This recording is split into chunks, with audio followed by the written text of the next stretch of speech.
नमस्कार, आप सभी का स्वागत है सेलिब्रिटी विकी पे, जहां पर हम बात करते हैं एक ऐसे सेलिब्रिटी के बारे में, उनकी ऐसी बायोग्राफी के बारे में लेकर आते हैं जो कि आपको जानना बहुत ज़रूरी होता है। तो जी हाँ, जैसा कि आपने थंबनेल में देखा होगा कि वो क्रिकेटर जिसके खेलने पर दुगने हो जाते थे मैच के टिकट के दाम, ऐसे क्रिकेटर के बारे में बात कर रहा हूँ। जैसा ही मैंने क्रिकेटर का नाम लिया तो शायद आप सोच रहे होंगे कि मैं विराट कोहली की बात कर रहा हूँ, मैं सचिन तेंदुलकर की बात कर रहा हूँ, मैं इन सब ऐसे बड़े बड़े क्रिकेटर्स की बात कर रहा हूँ जैसे कि रिकी पॉन्टिंग हो गया, शेन वॉर्न हो गया। लेकिन नहीं नहीं नहीं, आप रुकिए, ठहरिए और इस वीडियो को पूरा देखिएगा। आपको पता चलेगा कि इन सभी क्रिकेटर को मैं दरकिनार करते हुए एक ऐसे खिलाड़ी के बारे में आपको बताने जा रहा हूँ, शायद आपने उनका नाम भी नहीं सुना होगा। जी हाँ, मैं बात कर रहा हूँ WG ग्रेस के बारे में। उनका जन्म 18 जुलाई 1848 को हुआ था तथा ये ऐसे क्रिकेटर है, शायद उनका नाम आपने नहीं सुना होगा। लंदन के ब्रिस्टल में इनका जन्म हुआ था। शानदार ऑलराउंडर, धुरंधर बल्लेबाज, चतुर गेंदबाज के अलावा गजब के फील्डर रहे ग्रेस। कभी चैंपियन तो कभी डॉक्टर के उपनाम के रूप में जाने जाते थे। लेकिन उनकी सबसे बड़ी पहचान उनकी लंबी दाढ़ी थी। आधुनिक क्रिकेट के WG ग्रेस की ही देन है, या दूसरे शब्दों में कहे तो ग्रेस ही क्रिकेट के निर्माता हैं। जी हाँ, ये बहुत बड़ा स्टेटमेंट है, लेकिन बहुत पुराने खिलाड़ी हैं ये। और मैच के टिकट के दाम उस खिलाड़ी के खेलने या न खेलने के रूप में तय नहीं होते थे। ऐसे खिलाड़ी के मैं बारे में बात कर रहा हूँ क्रिकेट, और ये आज भी इंग्लैंड के क्रिकेट ग्राउंड के दरवाजे पर लिखा है, cricket match admission 3 pence, if WG Grace plays admission 6 pence. इसका मतलब ये है कि 3 पेंस या 3 अंग्रेजी सिक्कों में एडमिशन हो जाता था क्रिकेट मैच को देखने के लिए। लेकिन जब WG ग्रेस खेलते थे तो 6 पेंस या 6 सिक्के लगते थे।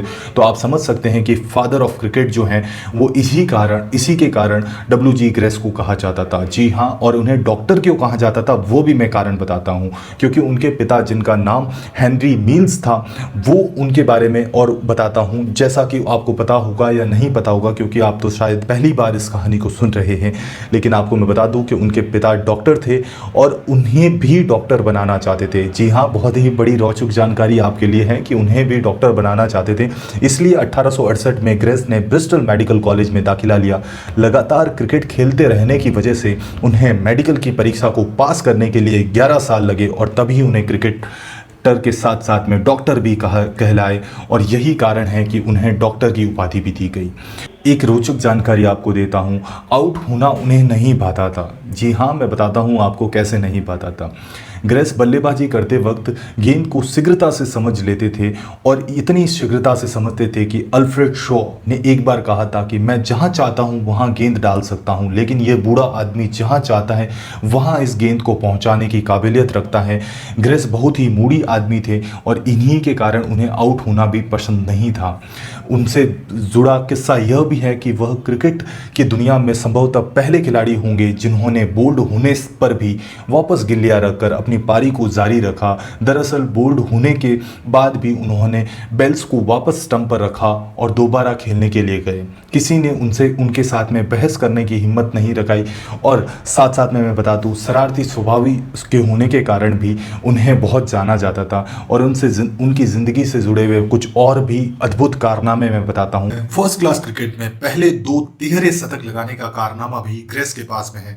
फर्स्ट क्लास क्रिकेट में 50,000 रन पूरे करने का भी कारनामा इन्हीं के हाथ में है। फर्स्ट क्लास क्रिकेट में शतक लगाने के पहले बल्लेबाज भी इन्हें कहा जाता है, और इंग्लैंड में पहला शतक का रिकॉर्ड अपने डेब्यू मैच में लगाने का भी जो रिकॉर्ड है वो ग्रेस के पास में है। तो जी हाँ, इतनी सारी जानकारी आपको दी मैंने WG ग्रेस के बारे में। और अंतिम टेस्ट जो है वो 51 वर्ष की उम्र में उन्होंने खेला। जब ग्रेस ने अपनी अंतिम टेस्ट खेला था वो 51 वर्ष की उम्र में खेला था, और 22 टेस्ट में उनका औसत 32.29 था। जी हाँ, ऐसे खिलाड़ी के बारे में मैं बात कर रहा हूँ। और अब उनकी अंतिम यात्रा के बारे में बात करता हूँ।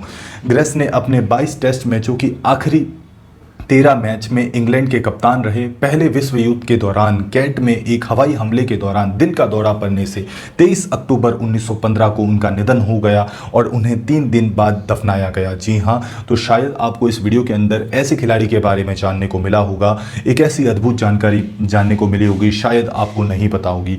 जी हाँ, तो बहुत बहुत धन्यवाद इस वीडियो को देखने के लिए। और अंत में जाते जाते यही रिक्वेस्ट करूँगा आपसे कि इस वीडियो को लाइक कीजिएगा, इस वीडियो को शेयर कीजिएगा, और इस चैनल को सब्सक्राइब कीजिएगा और हमारा उत्साह बढ़ाइएगा। और साथ साथ में अगर आपकी कोई रिक्वेस्ट रहती है कि आप भी चाहते हैं कि आपके चहीते सेलिब्रिटी के बारे में आप बायोग्राफी बनाएं, तो आप कमेंट बॉक्स में ज़रूर लिखिएगा। बहुत बहुत धन्यवाद इस वीडियो को देखने के लिए। Thank you so much.